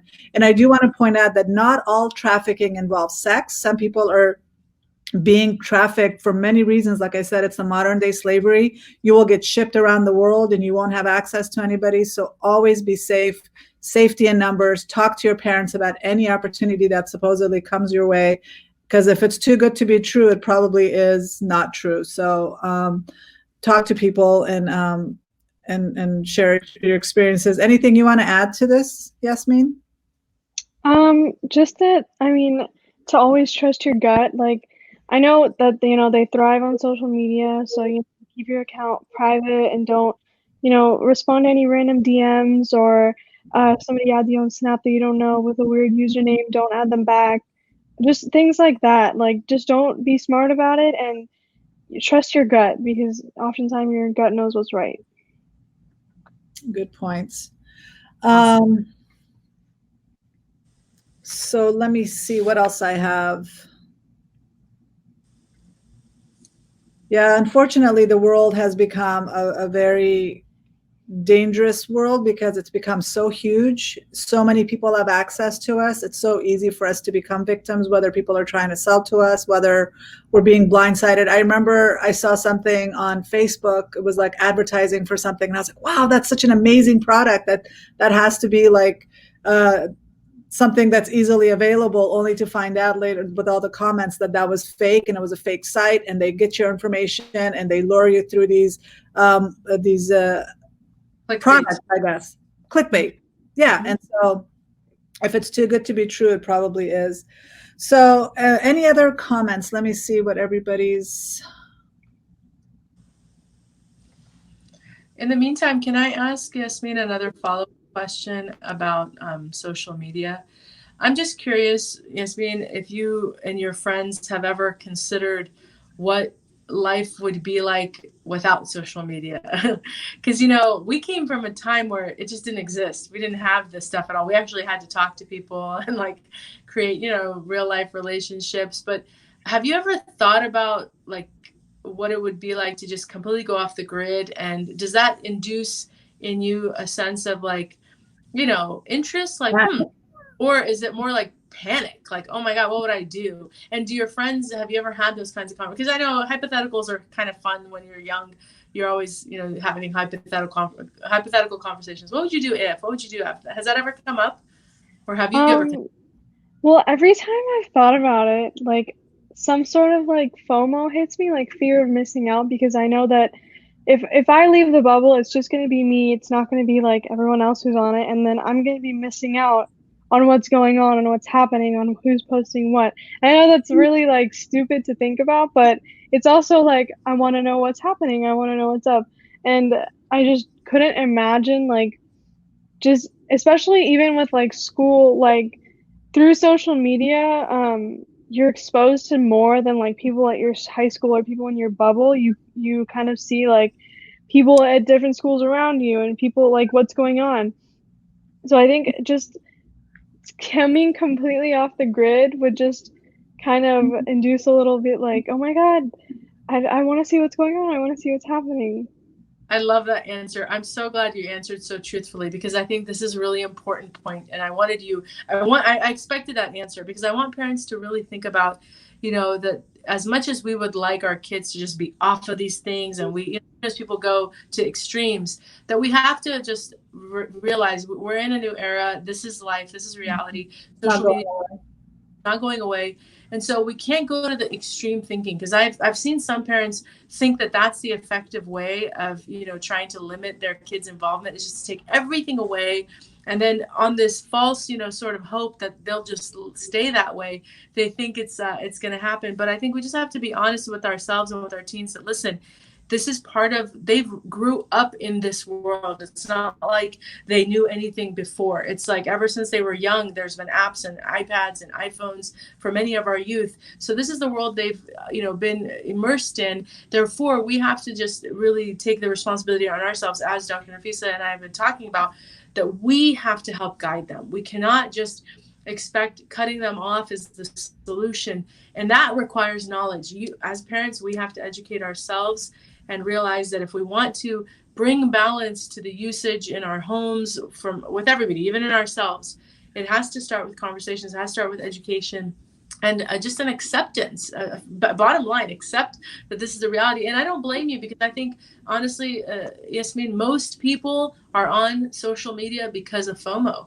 I would say adults as well. Unless you're there to create content and you have a business, or you're doing something intentional like that. But if you're there just to as a consumer of social media, you're there because of the same exact reason. So it's not a stupid reason, it's just reality. Our life is more dependent on these platforms. We do find out about events and important things. Invites sometimes come through social media apps, so I don't think it's fair to just act like that's a bad thing. But regulation is so important, and this is why, again, going back to parents, the responsibility is on us as educators, as parents, to make sure that we ourselves first understand how to regulate, but also to give our teens the tools to do that without this idea that I'll just cut them off completely and that's how I'm going to control it.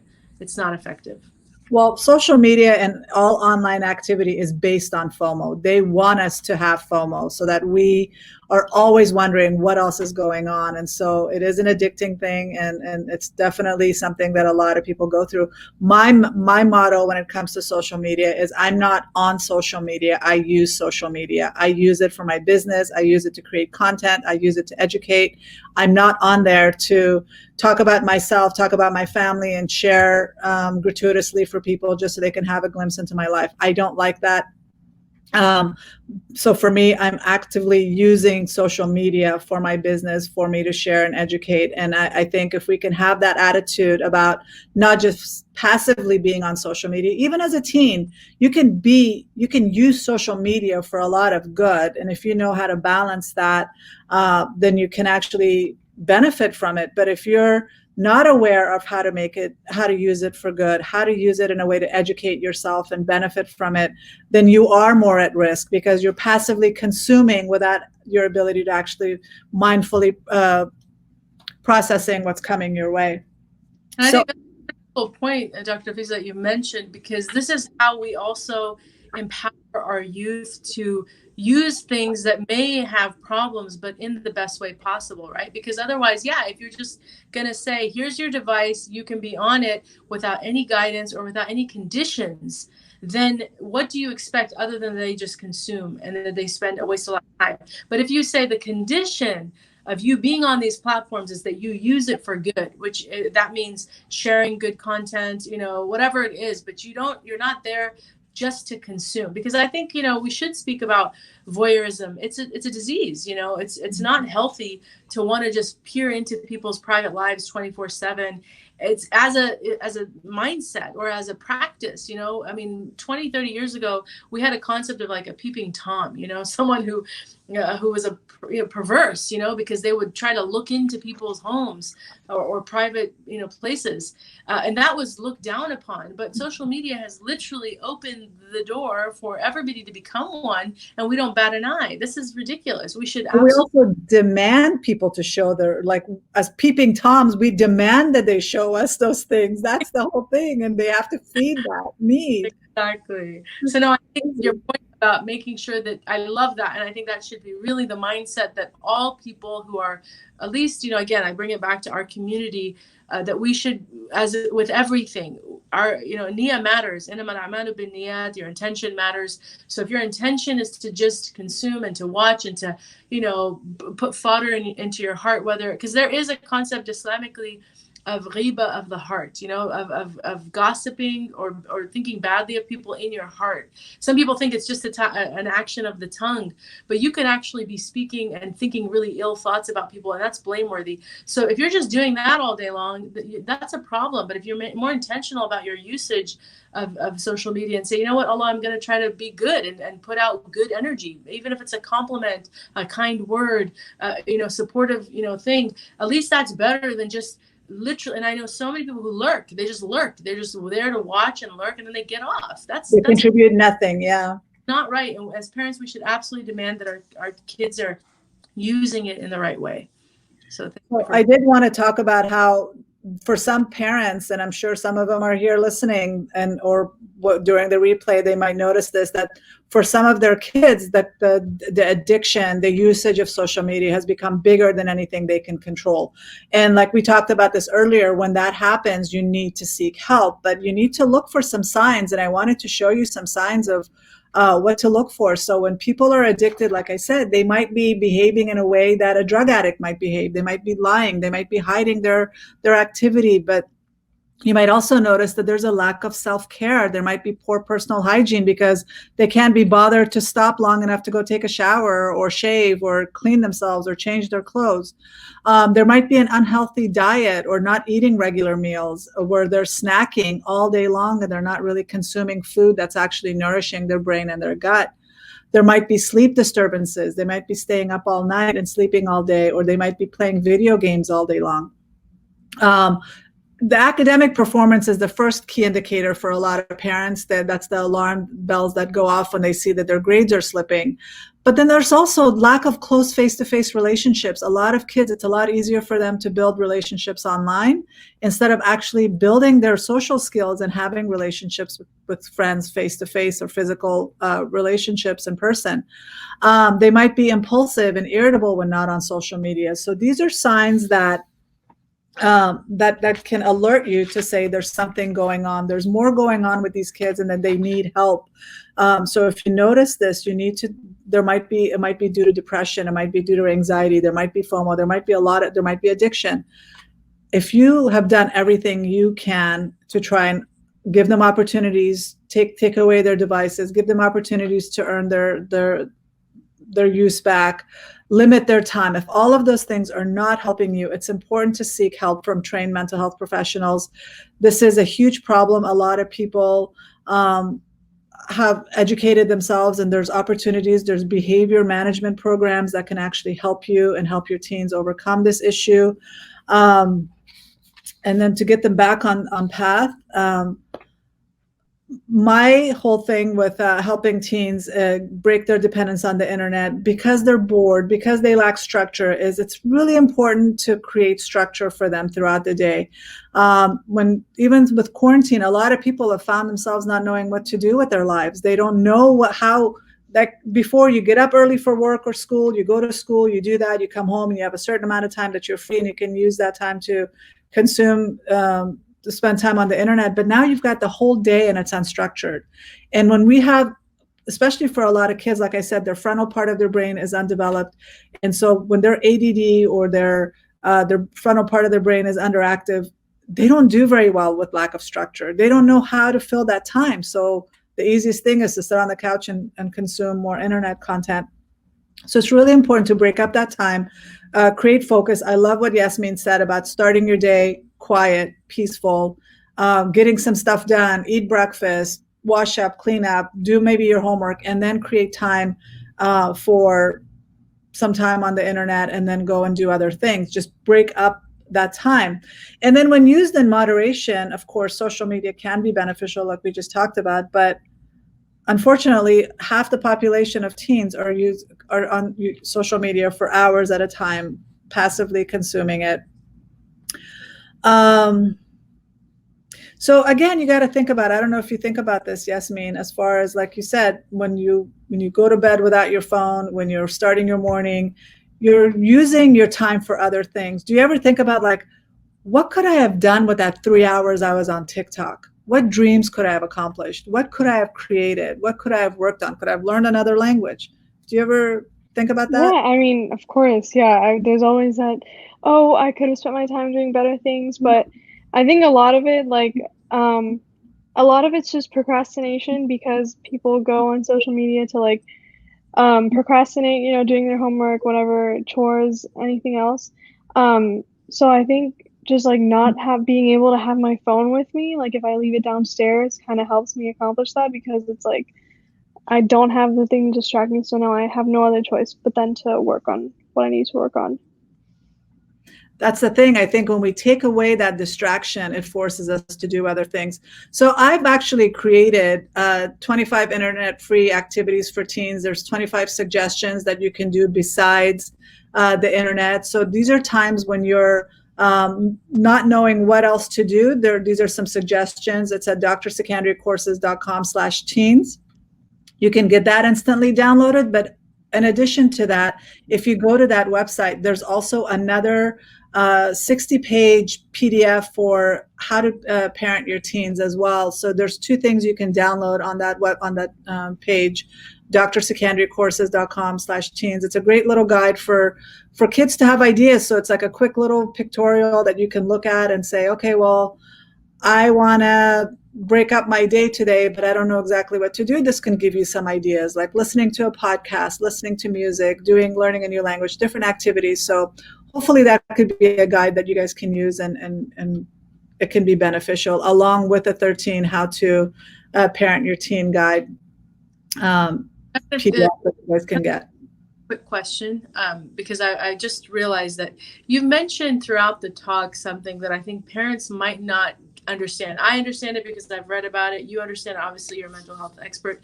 But can you speak a little bit more? Because everything that Yasmin just described, I think is really important for parents to understand the brain chemistry that's happening when they wake up and, coming from, a night of sleep where their brain is looking to really, just sort of wake up and take on the rest of their day. All of the stuff that's going on in the brain, and what happens when your first introduction is social media to the brain, and how that constant diet of dopamine, as you said, can really cause the highs and lows of mood. Because I feel like a lot of parents are just not clear, because I get this all the time. They're exasperated, like moody teens, and there's this whole sort of stigma about teens, or this stereotype about teens being always crabby and moody. And yes, there's partly truth to that because of everything that's happening to them. But I think they're also not realizing that the high and low, those dips, right, of these very powerful chemicals in their brain are contributing to that. So it prevents healthy communication. But can you speak more on the biology of it, or the physiology of it, the chemistry of it? Because I think parents don't know. They don't realize that every like, every follow has an impact. So just at a physiological brain level, we're all chemicals and hormones. That's all we are. Throughout the day, our hormones change and fluctuate, and our chemicals in our brain fluctuate and change. And they're easily manipulated for good and for bad. So for example, the chemical serotonin that makes us feel happy, that makes us feel calm, it changes our perspective. We see the world in a more, we don't see it in terms of black and white where it's all good or all bad. We see the shades of gray. Yeah, I might have had a bad day, but I can, the rest of the day can be better. I feel more in control. And then there's dopamine. Dopamine creates that sense of excitement, that sense of being alive, that sense of, just like being on a roller coaster, that releases the dopamine in our brains, that driving in a fast car. And so the reason teenagers are so driven, I guess, for the hit of dopamine is because their brain is not fully developed. The frontal part of their brain is not fully developed. And the way that part gets activated is through dopamine. That dopamine hit gets them woken up, gets them woke. It wakes them up and it makes them function in a way that is more productive. They are able to, it's called the executive functioning part of the brain, the prefrontal cortex, because that helps you plan and organize and make decisions and plan your time and be able to and then also it creates inhibition. So you're not just unfiltered. So an example I can give is, for me, I always used to think that I might be ADD, but because caffeine doesn't really calm me down and makes me more hyper, I was like, well, maybe I'm not. I think there might be some ADD still going on, but I get distracted. But caffeine actually makes me worse. And I remember when I haven't had soda in 15, 16 years. I think before I got pregnant, I stopped drinking soda. But when I used to drink soda, I used to act like how a person with severe ADD would act. I would be very unfiltered. The things that would come out of my mouth, I'd be like, damn, why did I say that? And I would just be oversharing, not really being able to be in control, being super hyper, being super, just not even in control of my emotions. And a lot of teens, by their frontal lobe being the prefrontal cortex being underactive, act like that. And so what dopamine does is it calms that down. And so a lot of kids that are on these monster drinks or caffeinated drinks, they're self-medicating themselves because they're perking up that frontal part of the brain and they're finding themselves focusing. We can do a whole segment about the dangers of Adderall and how a lot of teens are using that to get an edge in school or to use it as a drug when they don't even have ADD, because what it does is it activates that frontal part of the brain. And so the social media has that same effect. Getting that like is getting that dopamine hit, because then it creates that sense of excitement. So there's a reason why teenagers can be so dangerous, because they are very impulsive and they're sensation seeking because they have that low activity in the frontal part of their brain. So they're they feel like they're invincible, that they can drive the car as fast as they can. They have no sense of consequences. They can post nude pictures on the internet. There is no consequences because their brain can't think that far. And so that's what's really scary. And that's what I was saying about, we need to be that frontal part of their brain until they can take that over themselves. We need to put the brakes because they will destroy themselves if left to their own devices. It's not just about talking to them. It's about creating opportunities, but within a container and a structure. Like, give them the freedom, allow them to experiment with certain things and have access with limits. You cannot give them unlimited access, especially really young kids, unlimited access to the internet. There is no way you would give a 10-year-old or a 12-year-old your keys to a car and say, go wherever you want. But you give them a tablet, you give them access to the internet, and that gives them access to everything, the good and the bad. And they're able to find it. I have patients that have been sexually traumatized at a very young age because of their exposure to inappropriate sexual content that their brain didn't know what to do with. And so they end up having PTSD from that. They end up having relationship problems with that. They end up having sexual issues in their relationship in their 20s, 30s, and 40s because of that. So we need to be really mindful about what is it that we're exposing these kids to. It is rewiring their brain. These kids that are constantly playing video games, it literally rewires their brain to the point that their dopamine receptors are no longer very sensitive to the little bit that their brain makes. So they need a huge amount to get the same level of activity that they would have under normal conditions. No different than what drugs and alcohol do for them. I hope that answers the question. It's great. Thank you so much, because I think you just probably shed a lot of light for parents who just are not aware of these things. And what happens is, because they're not aware, it just becomes, a tit for tat sort of dynamic with them in their teens, and they're just being reactive. They're triggered and then they react to their teens.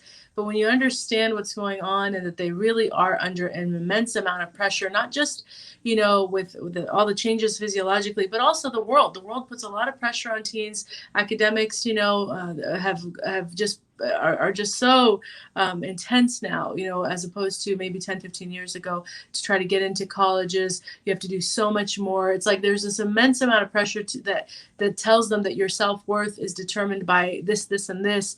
And if you don't measure up, then you're not good enough. So we have to really take it easy. And I think that's where empathy and emotional intelligence, and that's why I try to, teach people about these subjects, because I feel like when you become more aware of the impact that your behavior, that you have on other people, and vice versa, you just start to scale back a little bit, and you're not again in that reactive state. Because reactivity, I think, is really destroying so many relationships, and it's because everybody's we're all living very intense lives, but this is why, from the spiritual Islamic perspective, it's so important to go back to those core sciences to really teach or learn about who you are. Self-awareness is so important. This is all part of our faith, to know who you are, that you have a purpose, and then to constantly align yourself with that purpose.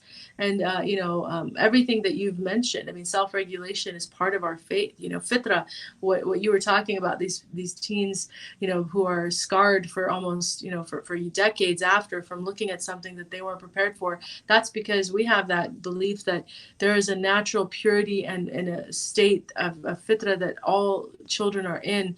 So yes, when they're introduced to things that are defiling, because the earth has so many things that are just vile, that it can really leave a negative imprint on their soul.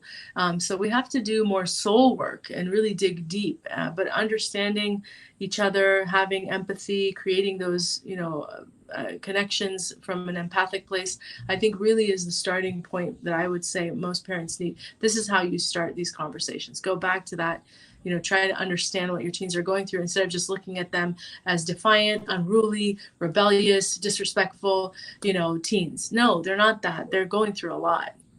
But at the same time, I want to go back and say they can be all that because they're not sleeping. They're not eating the right foods, because there are a lot of foods that can actually boost the frontal lobe, the chemicals in your brain. Proteins and healthy carbs, definitely, like making sure that they're eating balanced meals, they're eating whole foods, because Food is our medicine. I love the saying that food be your medicine and medicine your food, because food can be used as medicine so that you don't have to have long-term issues like ADHD and depression and anxiety where you have to take medication for. You can literally supplement by making sure your kids are eating healthy foods, starting their morning with a healthy breakfast, making sure it's not cereal or pancakes, but eggs and avocados, and making sure they're getting protein and fat and good carbs, having scrambled eggs with vegetables and avocados. That's a great way, or a protein smoothie is a great way to start their day, because when the chemicals are balanced, you're not seeking it through external resources like the internet, or driving really fast, or doing things that are giving you that excitement. You're getting it through your food, making sure they're eating supplements that are made with food, sweetened with food, and dyed with food, that they're getting their nutrients because their diet isn't healthy, making sure their gut is healthy. Those are all really important, because the gut bacteria is responsible for, they have 70% of our neurochemicals in your gut. So if they're not healthy, they're not releasing those feel-good chemicals. So those are the things that parents can do. They can make sure their kids are eating healthy foods, get rid of the sugars, get rid of the junk food, get rid of the sodas, make sure that they're going to bed on time. 10 o'clock is between 10 and 2 is when we should be asleep, because that's when our body is at the peak melatonin production and it can go into reparative mode. What else? Exercise, making sure that they have opportunities for moving around and exercising. You can use a Wii in your house, or your whatever products people use to do exercises at home. You can use YouTube, you can use videos, but making sure that they're moving and exercising. And then the other part is guided meditations, giving them opportunities to relax. So Yasmin can do that by getting up in the morning and having a quiet morning, but also it helps to break up that day by going to bed with guided meditations and relaxing your mind so that you can actually go into that deep state of sleep. These are all things parents can do right now with their kids, and empower their kids so that they have the right chemical balance, so that they're functioning in normal ways and they're not seeking it through these external activities. I'll get off my soapbox now. Awesome. Thank you. Yeah. Great advice. Great tips. So let's see what else, some other comments. I know we've gone, almost 2 hours. That's amazing. I could go on all day, but we'll wrap it up here then. So I think this is about something you had said earlier about pedophiles and teaching children and how to help them identify potential pedophiles. Did you want to talk a little bit more about that before we move on? Well, I think boundaries, young children, obviously, making sure they're very clear on boundaries when it comes to their physical space, physical beings and space, so those are conversations you can have early on. But of course, when it comes to usage online, I think, as Yasmin pointed out, making sure that you're not in any way accepting stranger requests for engagement, whether it's on chat or DMs or whatever, that you are very well aware of who you're talking to, and that you make sure that you have, as I mentioned earlier, that conversation on what are the criteria that you have before you engage. What does someone need to do? First of all, if people are hiding behind profiles where there's no face, no picture, no image, and it's just some cat or some other other thing that's in their profile picture, that should be a red flag to you, because anonymity, of course, is, as we mentioned earlier, there's some people who are lurkers. That's just what they do. So they're going to remain anonymous. But I do always think that you should be skeptical of anybody who's trying to befriend you or talk to you if they're not even willing to show who they are. Because why are they hiding? What reason do they have to hide their identity if they have a weird name? So just kind of teaching your youth to look out for those red flags, so that they are not easily duped or fall into all the stuff that we talked about before. But I think, the thing is with conversations like that are so intense, it's age appropriate, obviously. Young children don't really understand some of these things. So you don't want to, introduce these things prematurely. Just speaking in general terms about the dangers, and that there's people that might want to, that they're just not good people. For example, with my kids, they know very much about hackers. What is a hacker? Well, in my description of a hacker, a lot of people could fall under that description. They're not just people that are behind computer screens that are, trying to get into my, like who are very good at software. But I kind of use that as a general umbrella term to include people that are nefarious, that have ill intent. So you could use terminology like that that doesn't necessarily, introduce some of these dark elements too soon. And then as they get older and they become a little bit more aware of things like, all the things the themes that we've mentioned, then you can speak in more open terms. So I think we have to just, pace ourselves, because for me, part of my philosophy as a parent and as a teacher is we should try to keep our young children in that fitra state for as long as possible. So when parents ask me, for example, what's a good age to introduce, to allow for social media, and it might sound, startling to some people, but I'm very much of the opinion that I do not think kids, even teens, need a smartphone until well into their later high school years. So maybe 17, 18 for me. I mean, I have two boys. They already know from a very young age. I've told them that don't even ask for it. Like, and they've gotten it. They understand. And they've seen in real life examples, of people who are on their phones a lot, or kind of, on the iPads and just addicted, that they kind of are startled, because we in my home, we have one day of the week where the boys actually get to play some video games on their iPads. So it's not a gaming console. I have a lot of opinions about that as well, about delaying those things, especially for boys. So I don't have any gaming consoles in the house. They have games on their iPad, like, Dream League Soccer, that I think are quite innocent, that they play with their friends sometimes. So there's things that you can, allow for, but I think we just have to have very clear conversations to with our kids, to let them know that you don't, entertain those ideas, because it's not happening. And I'm very clear about that, because I want to preserve their fitra for as long as possible. They don't need, the world is such a dark place that they will eventually see it for all it is, as they grow and mature into it. But I don't need to rush them into that. Let them stay in their little safe bubble for as long as possible. And of course, do your due diligence depending on your circumstance. I mean, my kids, alhamdulillah, I homeschool them, and I do relatively have more control in terms of who they are influenced by or who they socialize with. But I understand that parents who are in schools don't have that liberty. But I do think that by just implementing certain things in the home, that you can do more to protect them from learning about these things, limiting, as I said, as we've been talking about, their usage, and just trying to occupy them with more important things, and really having deep conversations. One of the things I appreciate about doing the work that I do with teens is, and maybe because I'm a mentor and it's easier for me, but they really do want to talk. Teens have a lot to say, and it's so sad, because parents have this impression that all they do is just give one word answers, and that they're shutting them out.